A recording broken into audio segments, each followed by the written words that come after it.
A year later, at the time when kings habitually go out to war, David sent Joab, his officers, and all Israel with the mission to eliminate the Ammonites once and for all. They surrounded Rabbah, but this time, David remained in Jerusalem. One day David got up from his afternoon rest and went for a stroll on the palace roof. From where he was, he saw a woman bathing, and she was very beautiful.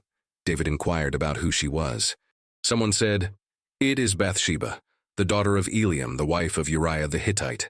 David ordered her to be brought. When the woman arrived, he slept with her. This happened during the time of purification, after her menstruation. She went back home, and sometime later she discovered that she was pregnant. Bathsheba sent the following message to David: "I am pregnant."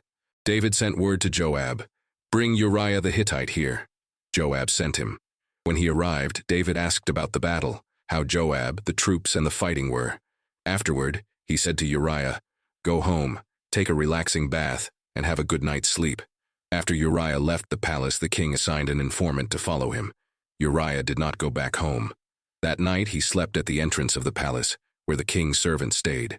David was informed that Uriah had not returned home. He asked the Hittite, "Haven't you just returned from a long journey? Why didn't you go home?" Uriah answered David, "The ark is in the tent with the fighters of Israel and Judah. My lord Joab and his servants are struggling in the field.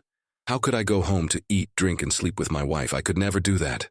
David replied, "All right, do as you wish.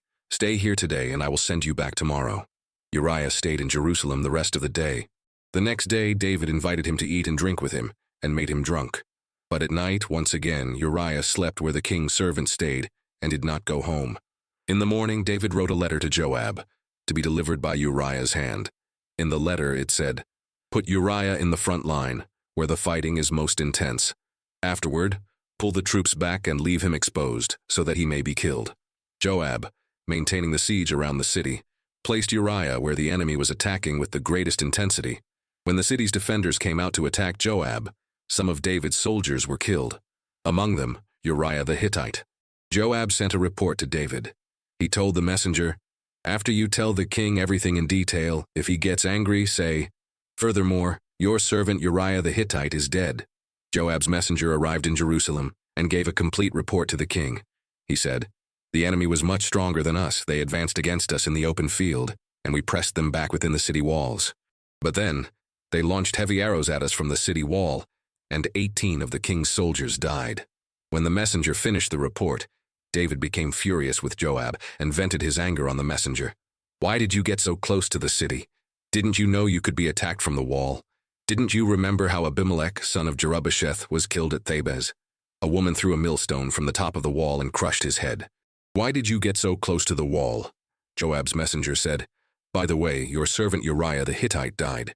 Then David said to the messenger, "I understand. Tell Joab, don't worry about this. That's how war is. Sometimes it kills one, sometimes it kills another. You never know who will be next. Reinforce the attack against the city until you destroy it. Be sure to encourage Joab." When Uriah's wife heard that her husband was dead, she mourned for him. After the mourning period passed, David sent for her to come to the palace. She became his wife and gave birth to a son. But the Eternal was displeased with David's behavior. Therefore, he sent Nathan, who told this story to the king. There were 2 men in a city. One was rich, and the other poor. The rich man had a huge flock of sheep and oxen. The poor man had only one little ewe lamb that he had bought and raised. It grew up with him and his children, like a member of the family. It ate from his plate, drank from his cup, and slept in his bed. It was like a daughter to him. One day, a traveler appeared at the rich man's house. He was very stingy and, not wanting to kill one of his sheep or one of his oxen to feed the visitor, he took the poor man's ewe lamb, prepared the meal with it, and offered it to his guest. David became furious. He said to Nathan, "As surely as the Eternal lives, the man who did this must die, and he must pay 4 times the value of the ewe lamb because of his crime and his greed." Nathan replied, "You are that man. And the Eternal, the God of Israel, says, I anointed you king over Israel. I delivered you from the hands of Saul. I gave you your master's house and his daughters and other women you could have in your arms. I gave Israel and Judah to you. And as if that were not enough, I would have given you much more. So why did you despise the word of the Eternal, committing such a great wrong? You murdered Uriah the Hittite and took his wife. Worse, you killed him with the sword of the Ammonites. Now, since you despise the Eternal and took the wife of Uriah the Hittite to be your wife, your family will always live with death and murder. It is the Eternal who is speaking. Your disaster will come from your own family. I will take your wives before your eyes and give them to your neighbor, and he will lie with them publicly. You committed this act in secret, but this will happen before the whole nation." David confessed to Nathan, "I have indeed sinned against the Eternal." Nathan declared, "That is true, but that is not the final word. The Eternal forgives you. You will not die.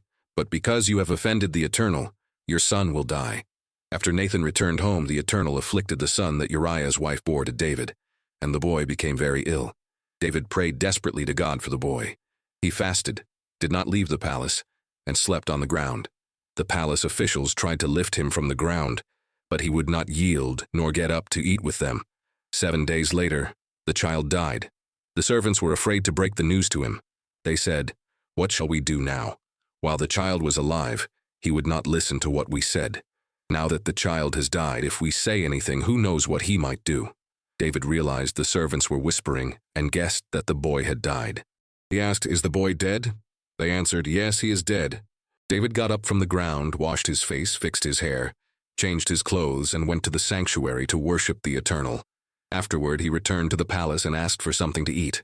They set food before him, and he ate everything. The servants asked, "What is happening with you, sir?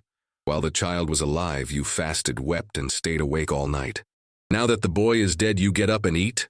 He replied, "While the child was alive, I wept and fasted, thinking that perhaps the Eternal would have mercy on me, and the child would survive.